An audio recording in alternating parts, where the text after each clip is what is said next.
Many are the reasons why people leave their home countries and travel to other regions. Some would say for exploration, others would say for search of greener pastures. Amidst all these reasons why many people never cease to identify with their home countries, one would think that if one lives in search of greener pastures, when they finally find it, they would get enough to keep themselves and find their way back home. But that has proven not to be the case in many situations. A few have dared and succeeded, while others have taken the bold step to return home but found themselves wanting. And before they knew it, they had found themselves in the next flight, going again in search of greener pastures. In that light, there are a lot of questions on the mind of many people, especially those back home. Most of the times, they are left to wonder if the greener pasture in the West is so green that the atmospheric condition at home can't maintain it if it is brought home. Notwithstanding, there have been a few people who dared and succeeded. Talking to a few people who think positively about going back home after living in the diaspora, they say sometimes no matter how motivated you might be about going back home, some governments have made a way of making it challenging in that they levy high taxes on investors. Others say upon living in the diaspora, going back home to the corrupt malpractices is just a nightmare. With all that said, we are left with 1,000 hows to answer. How can the government assist those coming home? How do the returnees know the kind of businesses to venture into? How much time do you need to prepare your return home? Today on APEX Snapshot, we will be speaking to Miranda OBEN, who is a multiple award-winning IT engineer, presenter, and moderator. She will be telling us all about her project, The Returnees, which is aimed at making returning to our homelands a more beautiful thing to think about.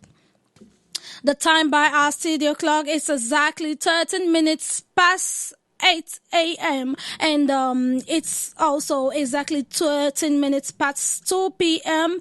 there in Hamburg City in Germany, where Miranda OBEN will be talking to us in a bit. Stay tuned, people. The program is APEX Snapshot, and we are broadcasting live from Columbus, Ohio in the United States of America.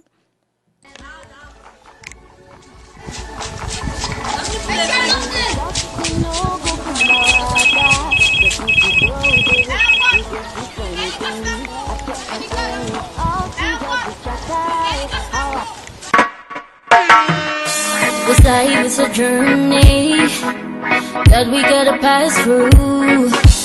We got a destiny we must get to.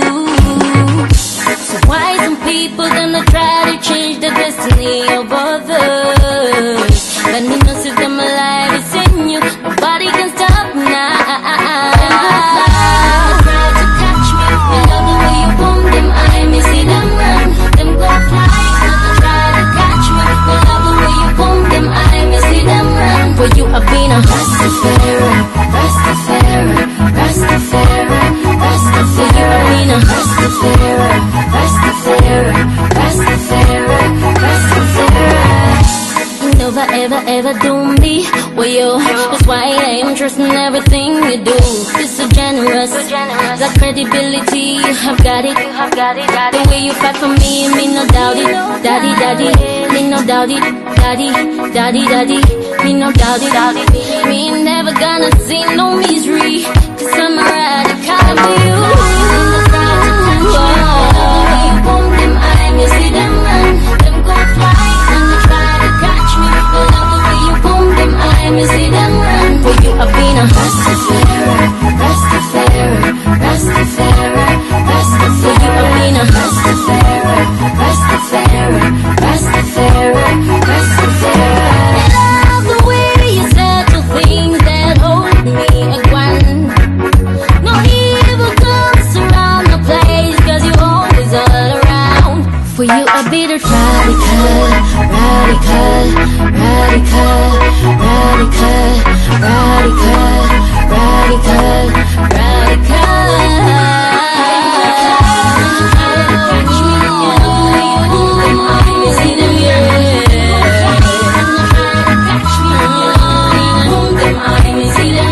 For you ain't a Rastafari, Rastafari, Rastafari, Rastafari, ain't a Rastafari, Rastafari, Rastafari, Rastafari. Catch me all the way, boom, them I may see them man. Them go fly, catch me all the way, boom, them I may see them man. For you I've been a Rastafari, Rastafari, you Rastafari. For you I've been a Rastafari, Rastafari, you Rastafari, Rastafari, you Rastafari, Rastafari, you Rastafari, Rastafari, you Rastafari, Rastafari, you Rastafari, Rastafari. Do you say do you say do you say do you say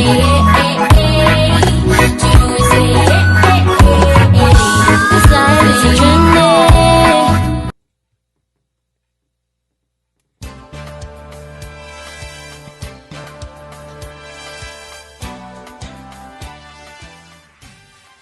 Hello, Ethioma. I hope you're doing great today.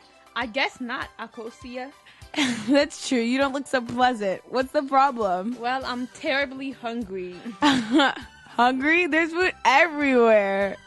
Food everywhere, you mean? See, I'm fed up with this quick chop for corner road every day.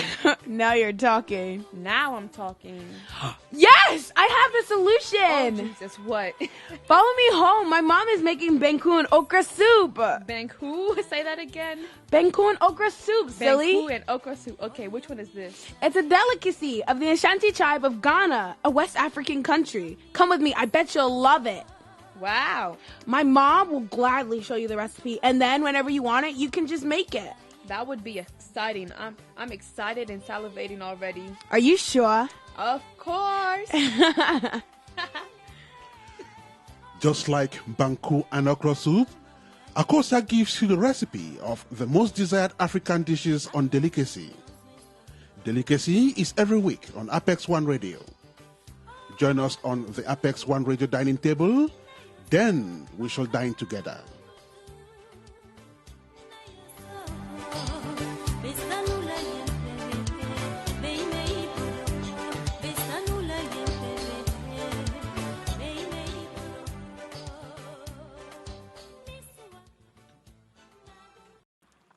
Welcome back, ladies and gentlemen. And if you're just tuning in, the program on air is APEX Snapshot. And today with us, we have Miranda OBEN, who is the founder of the project, The Returnees. And presently, she is in Germany, precisely at Hamburg, talking to some people at an event about this same project. Today, we just snatched her from that event, and she's here with us on APEX1 Radio. Hello, Miranda. Hello, Carrie. How are you this afternoon? Okay, I'm fine. So, just going ahead with the interview. So, can you please tell us a bit about yourself? Oh, my God. If I have to talk about myself, it can't be a bit. It's going to be all day. Okay. Well, yeah, I don't know. Let's just know, there's something in particular where did you'd you, wanna know. where did you grow up and how was life growing up? Like, we just want to have an idea of the foundation that brought about this incredible personality. All right, I see. Thank you so much. Well, Miranda OBEN is my name. OBEN is my name, as in when I got married, I inherited the OBEN. My name's actually Miranda Dignoy. I'm from the northwest region of Cameroon, and I grew up in Yaoundé. I went to primary school in Yaoundé and high school in Yaoundé as well. I guess that explains the English and French somehow. And, the Bastos Primary School, and then high school in Lycée Guilain. That's a little bit, before I left Cameroon and came to Germany, and then studied as an IT engineer. Mondays through Fridays, I work as an IT engineer, and then at the weekend, I put on the smile and pick up the microphone to be a presenter.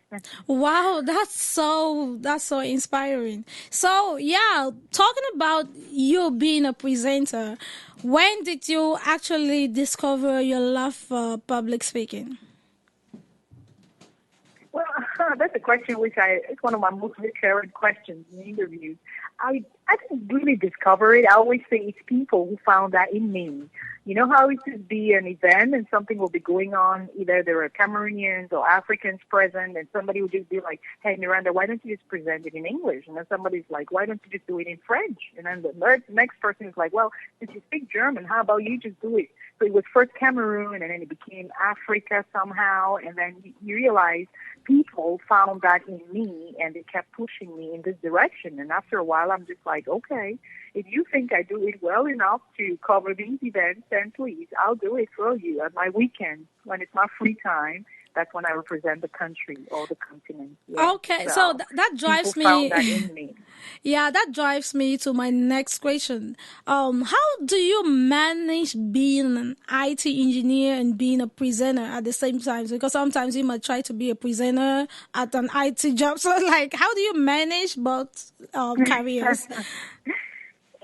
Well, the beauty of it is most events take place at weekends, right? Most Yeah. events take place at weekends. So I have my normal 8 to 5 job, which is like working as an IT engineer Monday through Friday. And then Saturdays, which is most often when you have an event taking place, business forums, conferences, galas, and so on. Then I have a free Saturday, which I use then to represent either my country or my continent.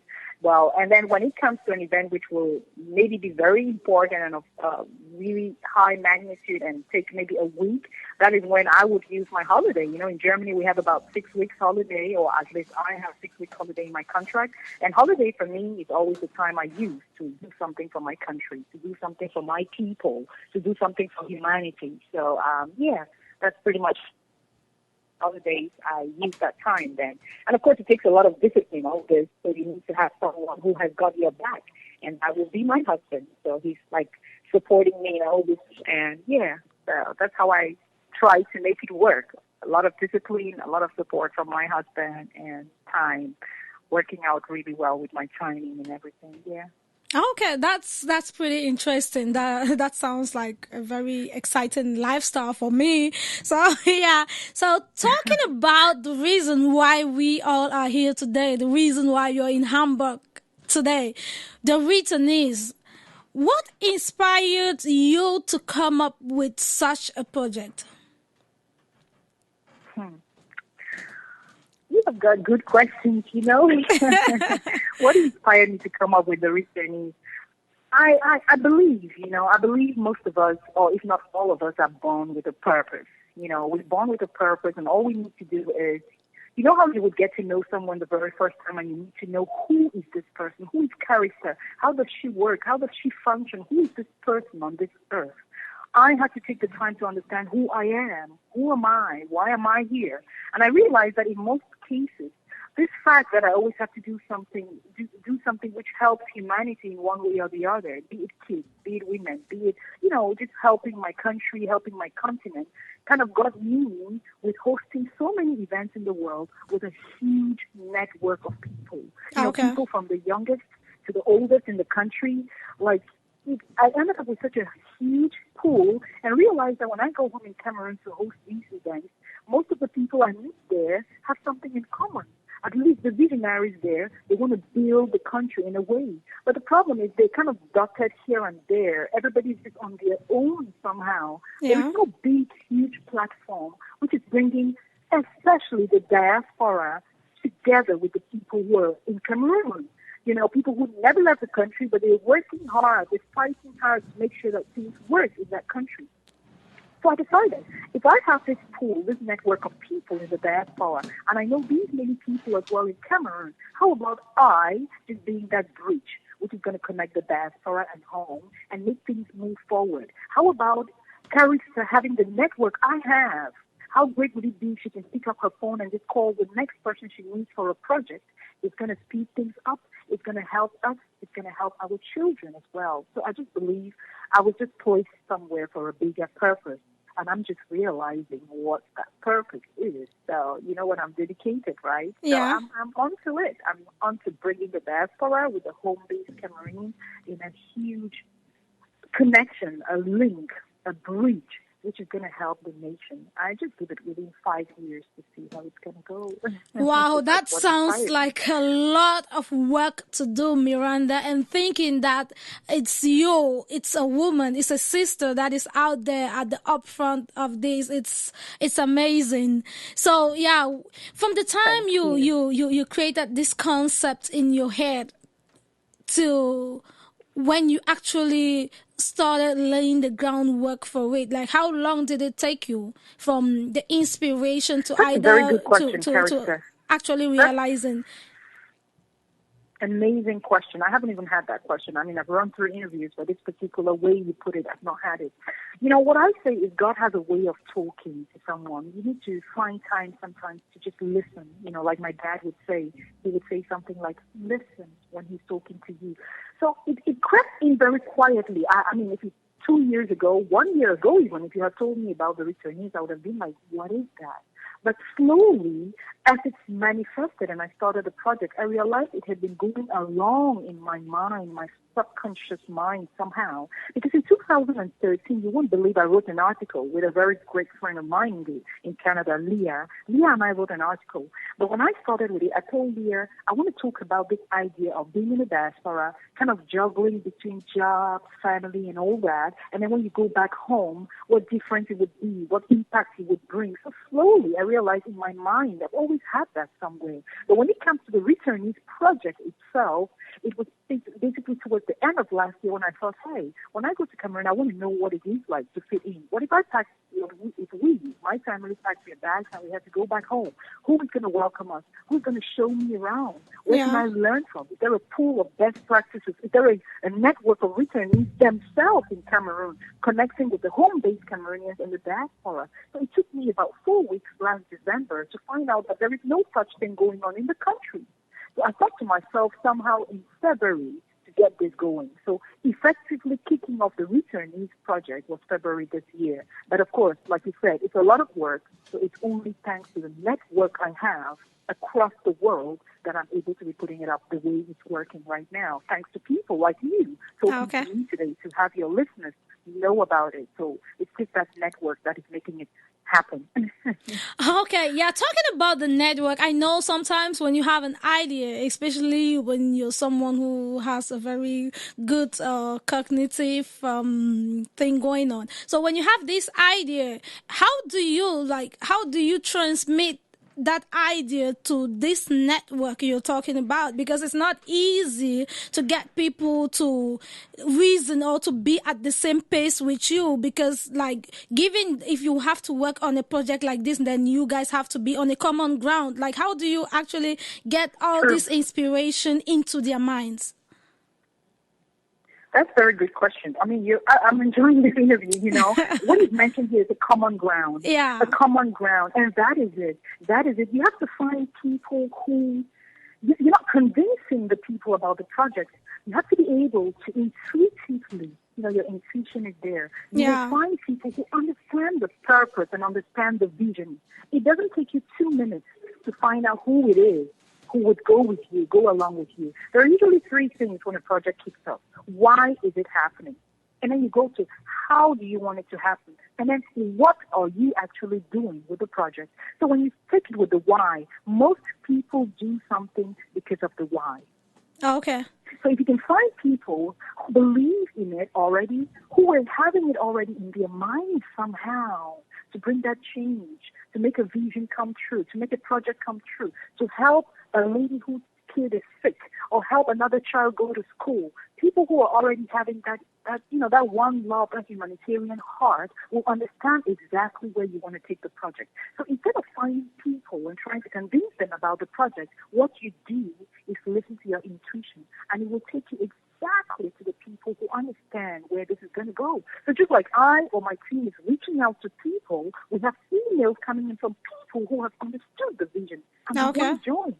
You have someone who just writing from France, Joanna. Joanna writes and says, that was all in French, and she says, oh, j'aimerais vraiment faire partie de ce projet. She really, really wants to be a part of the project. So Okay. she's watched the trailer on YouTube. She's watched the testimonials on YouTube. We get another email. Somebody says, oh, here, I'm in Boston. Could I join you? That is what it's all about. When people understand why it is happening. Though I lie to you. Trust me, Martin Luther King, when he dropped his speech of I Have a Dream, there were thousands of people who came to listen to him because they believe in what he is saying. He didn't have to go to their houses to pull them, but they came there because of the why. So that is what I am doing with this. When people understand the why, you see them, just like I'm reaching out to them, they're reaching out to me as well. And that's why, the beauty of it is just, it's happening. It's just happening because of what you said, Carista, the common ground.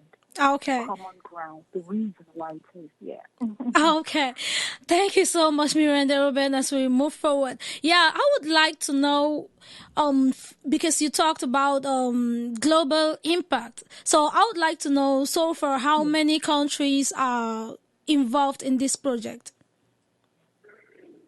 Well, I think countries, at this point, maybe I don't want to call the names of the country, but Okay. actively, because there are people in almost every country like writing, well, not every country in the world, but the main countries we're targeting, but actively we have 8 countries going on right now. That's a You will see lot. from the testimonials on YouTube. Yeah, 8 countries are sending in testimonials, working with their teams on the ground, carrying out surveys, passing on the information that this year, in December, at the end of the year, we're going to be meeting, at a great networking gala in Douala, which will have you bringing your business cards, you bringing your vision, you talking to someone else who wants to do something for the country in the field of medicine, IT, fashion, everything, just basically everything, agriculture, everything you can think of which could get a country running and moving.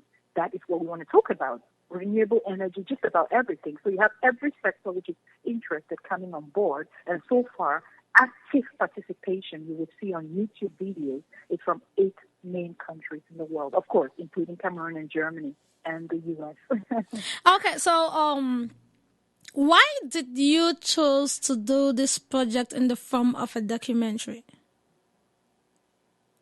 Oh, yeah. Documentaries have a way of, I've always as a kid loved watching documentaries, and they have a way of relaying information to the person watching. If you make a movie, it ends up having a lot of fiction in it, which is great. I mean, for great screens. I love movies, don't get me wrong. But how about when I sit here and I think, oh, you as well see the Carista, and you think, oh, these people who have moved, they pack their bags and move back home to Cameroon, and they're working on the ground and trying to impact, they impact the lives of others, change the country, and so on. If you close your eyes, you would want to know, hey, what is their daily life like? What does a week in their life look like? And one other thing you know is when I go to Cameroon to visit, these people receive me, and they always have the most amazing stories. And some of them really strike me, and I'm thinking, when they're talking, I can actually see it in my mind's eye, which gives enough room for a great documentary, a great story covering their life. That's why each of these returnees, who is actually inspiring others in a unique way, has about a 20-minute documentary telling us, kind of showing us what their lives are like from 1 week to 2 weeks, just so we have an idea of what it is to expect when we go back to the country, or what it is they are doing on the ground in the country.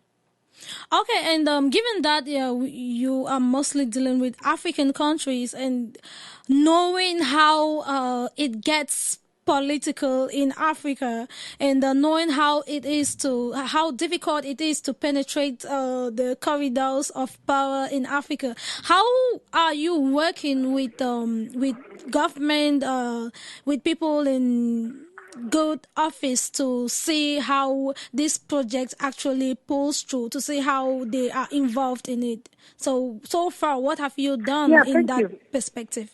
Yeah. I mean, following up on, say, my website and all my channels, you see that I'm in good position with the government of Cameroon, right? Be it from the ambassadors, the ministers, and so on. But you can always choose the way you want to implement your project. Okay. In this project, which is very, very important to mention, is there is no way we're going about it politically. We're talking to the people on the ground. Okay. You can do a project top-down, implement a project top-down, starting from the government and dropping down till you get to the people, or you can start with the people and move up. I don't need to go into any ministry if I want to move to Bangui tomorrow or Bansot tomorrow or Yaoundé tomorrow and make sure that the community has enough water to drink. A community has enough shelter.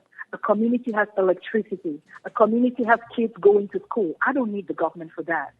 I need to come from the people, understand their needs, and then we'll be able to impact them. So we're moving with this project, which is important to mention, bottom up. So we're talking to the people, knowing what the people need, and interacting with them. Think about that lady next door whose kid is sick. I'm not going to the Ministry of Health. I'm going to that woman, finding out what it is she needs. And then I'm getting in touch with Germany and talking to the medical doctors who have returned to Cameroon, who are at the Bethesda Hospital in Yaoundé, for example. And I'm getting this lady connected to those doctors, and she's taking her kid to the hospital, and she gets the medication she needs. She gets the help she needs. You see, I do that, or we in my team do that, without necessarily going to see any minister or the government. So you can help people bottom up. So that's what the project is looking at doing. Talking to the people. And that's why I'm using my voice, which the people have already given me, to just do that.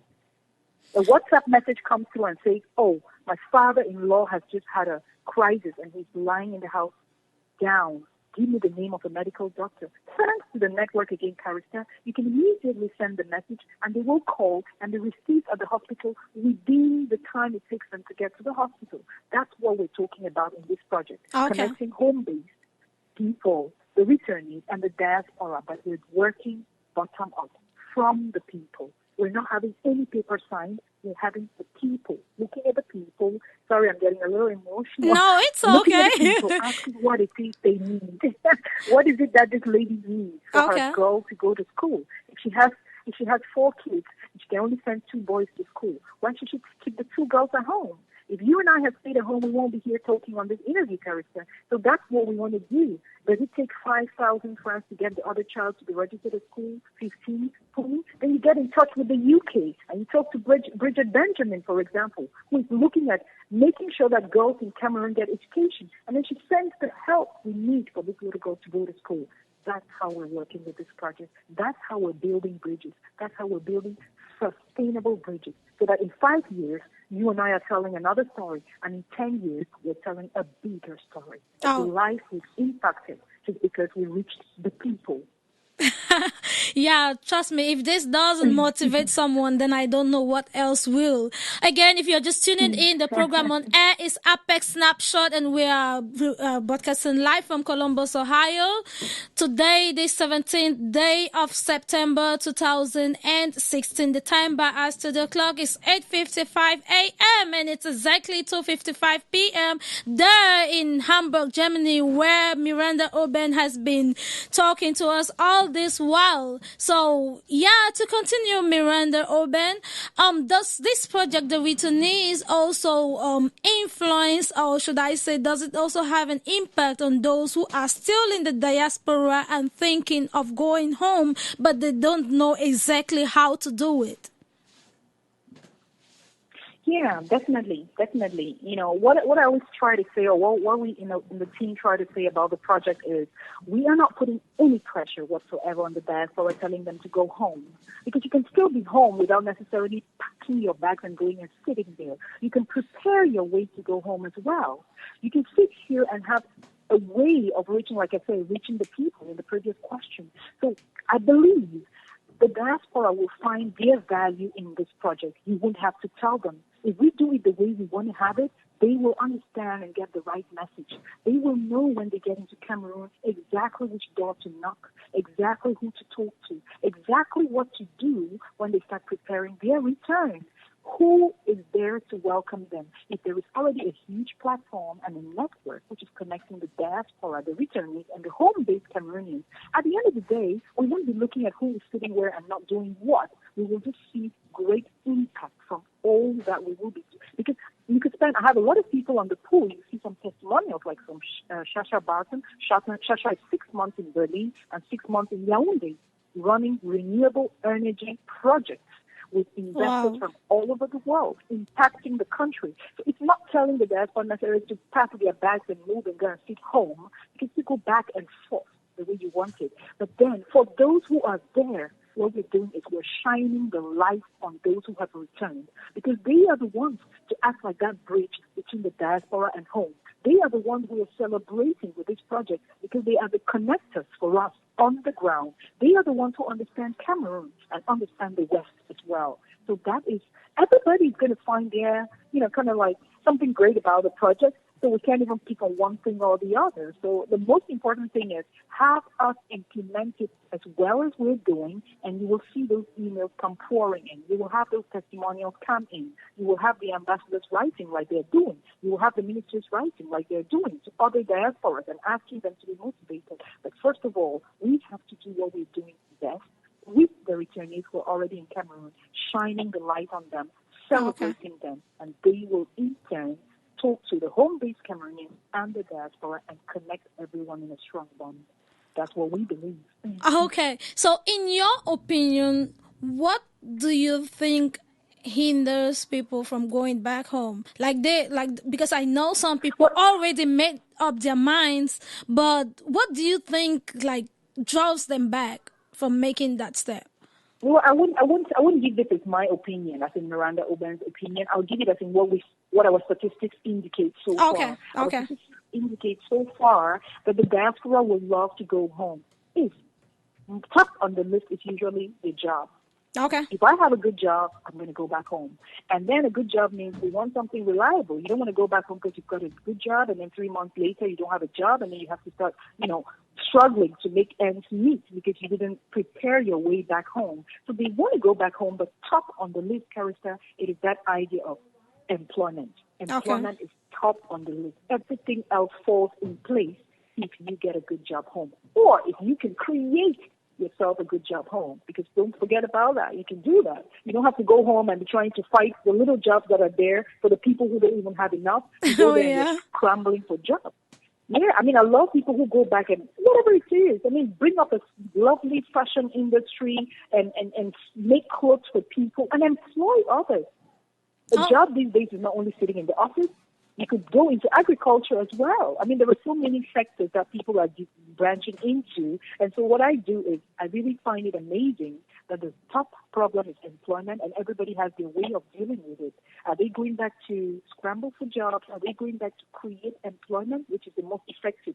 And from our experience so far, people who go there either in the agricultural sector, the medical sector, or any other sector, but the moment they go and they are their own bosses, they in turn now get jobs for other people of the ground who would have been jobless. They even actually change the mentality of the people there. You don't always going to want to go and write concours and not even make it in the concours, or you make it and you never see your name on the list. I know. So what we're encouraging is if you can make it happen in any sector. Gone are those days when you think, I have to sit in an office to be working. No. If you're going to make the beautiful dresses, you might as well just make beautiful dresses and be a great designer. It's just all about passion. It's about people finding the passion, what they love doing, and they will excel in it, and they will in turn now impact others. So just to answer your question again, the topmost problem for the diaspora to return is that factor, employment. Okay. From our statistics. Okay, so now that throws more light into why you're going to be having the gala in December. So I will not go ahead to ask that question. Exactly. Yeah, so and how does this project in turn influence those who are back home who have never been in the diaspora? Well, for one, I actually had a lady write saying, the first thing she thought was like she used the word Cameroon. Cameroonians say something like bush fallers, like when you're in the West, right? Yeah. So she said, I never even knew that she doesn't know a single bush faller, she said, who has returned to Cameroon. So she's loving the idea of really seeing that there are people coming back home, which is actually making those who are home ask themselves, is it worth it leaving the country? Is it worth it spending 10 million, struggling with the family, putting money together for you to leave the country, when next door, Mr. Oben's son has come back and has just gone and brought up an idea, which is just a sustainable idea maybe renewable energy or solar energy, and it's working. So it's making people think differently, at least for the comments we've received so far. I mean, it's just a baby project, right? Don't get me wrong. It's just a baby project, and like I always say, every baby learns how to eat, to drink, to walk, to crawl, and all that. So we're still at the baby steps. But when we get comments like that, like, oh, now she can see another side. All we see is people leaving the country. They might be more living or less living. We're not looking at those statistics. We're just celebrating these ones who have come back because they're passing a different message to people who have never left the country. People are also getting to understand the West in a different way. Why should I bother leaving my country if this person is asking, is that coming back? On the other hand, these people who are on the ground are seeking to connect with these ones who have returned. And that's what the bridge is all about. Those home-based Cameroonians who never left, connecting with the returnees who have come back, who in turn have now that connection with the diaspora. And that's why, like you mentioned, the networking gala, when we bring all of them together, great visionaries in the country, the impact will be felt. Maybe not today, maybe not tomorrow, but definitely I've given myself 5 years with my team. Okay. We're going to make it happen. We're going to bridge the Yeah. diaspora, the Yeah. home-based Cameroonians and the returnees. It's so inspiring, and it's such a motivation, and yeah, just to add to what you say, what you are saying actually, people in Africa, or our brothers and sisters in Africa, have this mentality that when you are from abroad, you got so much money that no matter how much they take from you, it's never gonna go away. Like, you just keep having the money, like you just brought home a bag of money. So in my opinion, I think that's the reason why most people get duped, or they get exploited when they go back to Africa, because people in Africa just believe that if you've been out there, you've made the money, you're never gonna go short of it. In fact, even if you go short of it, you could always go right back and get more. So, like, how do you intend to educate people who are living from the diaspora back to Africa on the good spending, and also educate those that are back in Africa about the way they should receive people coming back home? I don't really know if I make enough sense, if you're getting my point, but yeah, that's my I get question. exactly what you're saying. But you know, I always say there are prejudices everywhere. You know, there are assumptions everywhere. What has happened to A does not necessarily need to happen to B. People have their reasons why they didn't do something. Okay. And I usually try not to really educate people on something. What I try to do is, if you do it, if you show, what I think, let me put it this way, if you show them the right example, the right way, at some point, they will get it. Yeah. They will start thinking and following your line. I mean, a great man once told me this. If you take mud, right, and you know how in the northwest regions, or in the sometimes in the western, in the center region as well, they would build a house out of mud. When they take the mud, they will throw at the wall. Some will fall off. You throw a little bit, it falls off. But if you keep on doing that, at some point, trust me, Carista, that mud is going to stick on that wall. So the people are going to get it at some point. It's never to give up. It's never to also write people off, because there are always reasons, which I don't know, why people do the things they do. If you can get to the bottom of it, you'll be able to do that. Throw that mud at the wall until it sticks. Get them in the right direction. Hold their hand until they get it. You learn how to write, and you learn how to walk. Maybe you stood up and walked on the first day, but your ABCs, you have to repeat it till you got them. So take these people like that. Just be patient with people in general until they prove otherwise. Then you take your decisions. Because we're not looking at educating anybody in Cameroon on how to behave with the diaspora. No. We're looking at working with.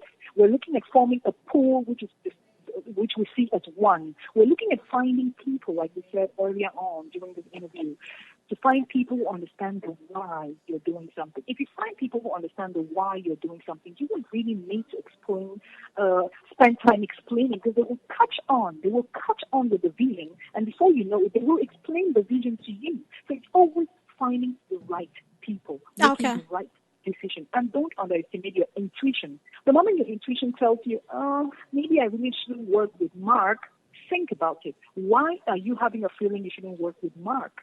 Oh, What is yeah? it about Mark? Can you help him? Don't give up on people. On the other hand, don't try to educate them per se. Just make sure you find the right people who will understand your vision, understand why you're doing something. Going into the details of what happens when the diaspora goes home, you and I could stay here till next year talking about different cases. Oh, That's not yeah. what we want to do. We want to stay positive. We want to stick on the vision. We want to take along people who understand the why you're doing something. Always find those people and always listen to your intuition. It's hardly ever wrong. Hardly.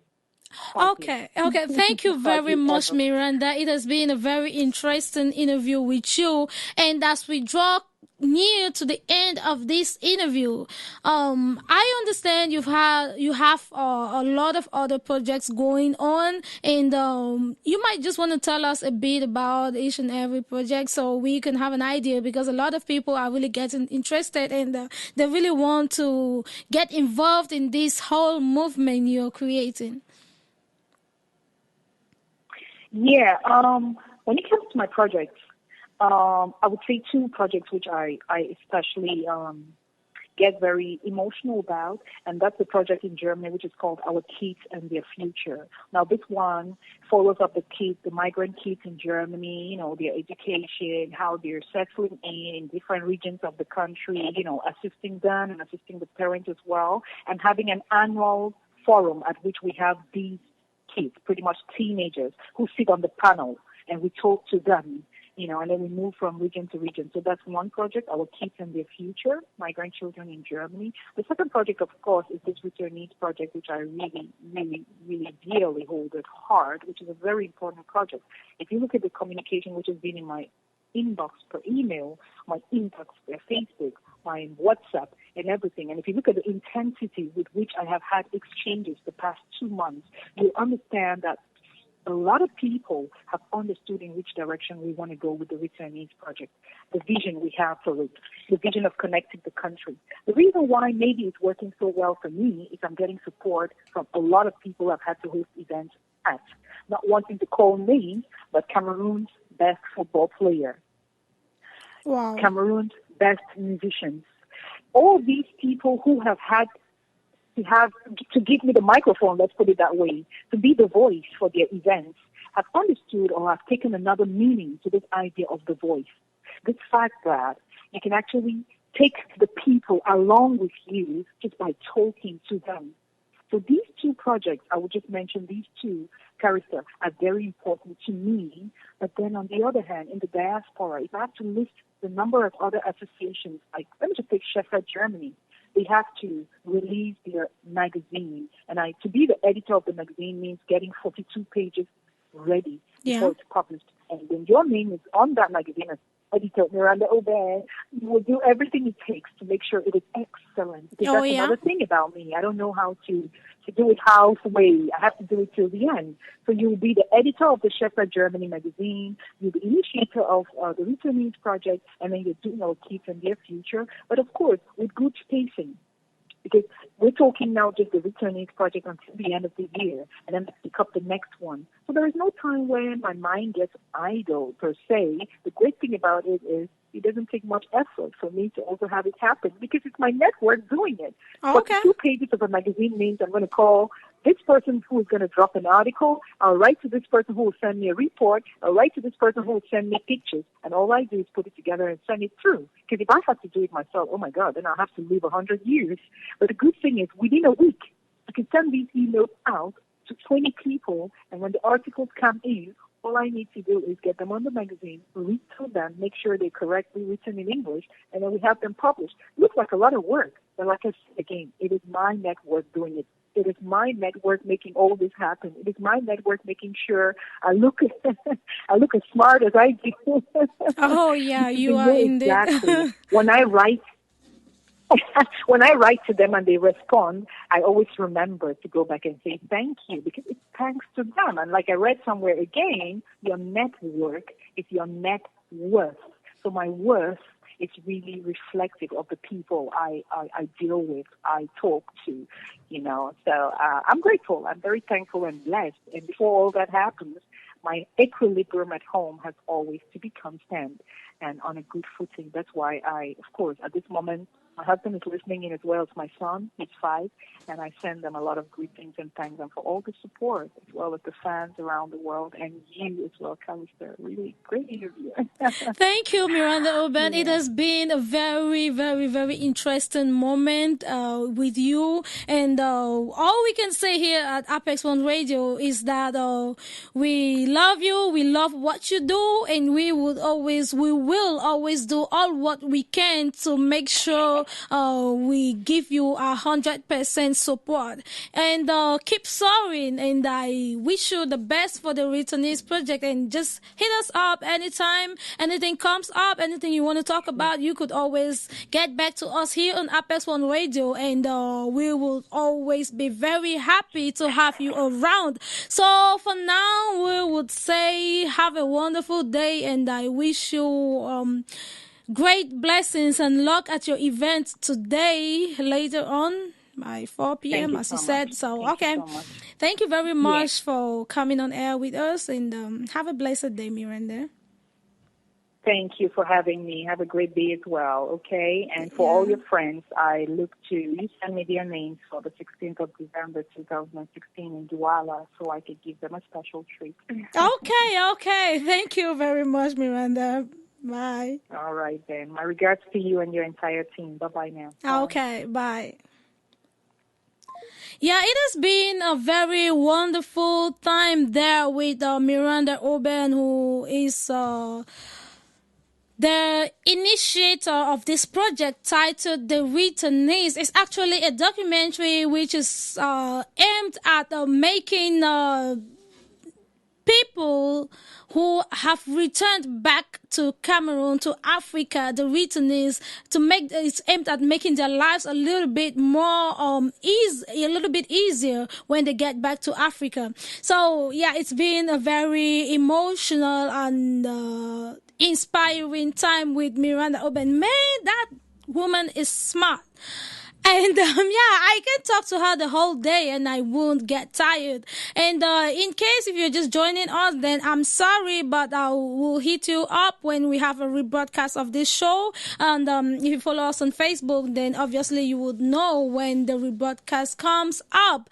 So we will just go on this short musical break, and when we come back, we'll be pulling the curtains for today's episode of Apex Snapshot. Stay tuned, people. This is APEX1 Radio. We're listening to APEX1 Radio. Stay with us for the best bet in the new wave of communication. APEX1 Radio.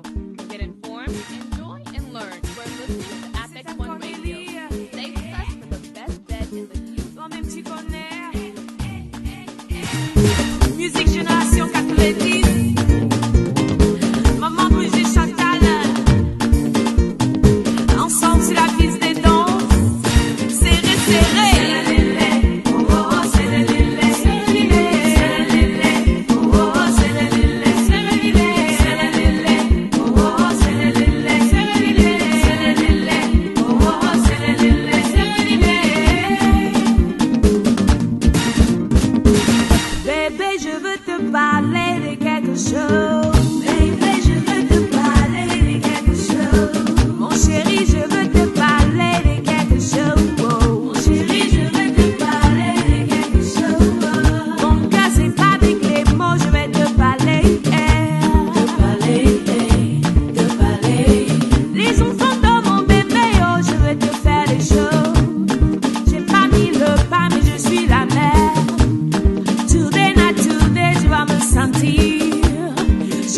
Sentir au fond là-bas. Tous les jours tu montes, tu descends.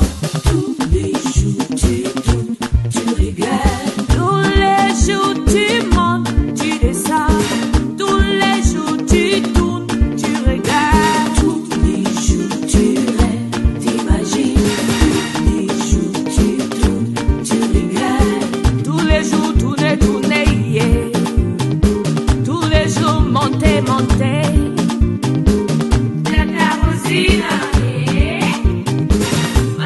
Tous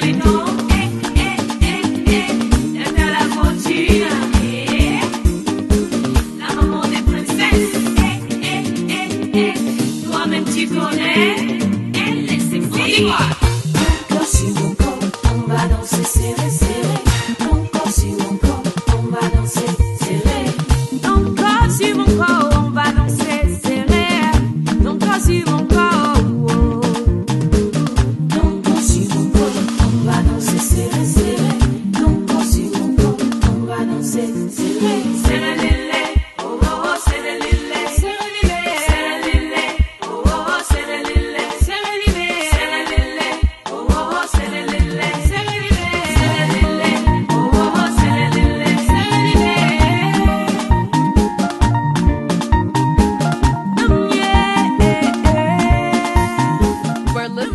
APEX1 Radio. Stay with us for the best bet in the new wave of community. With that, we come to the end of today's live edition of APEX Snapshot.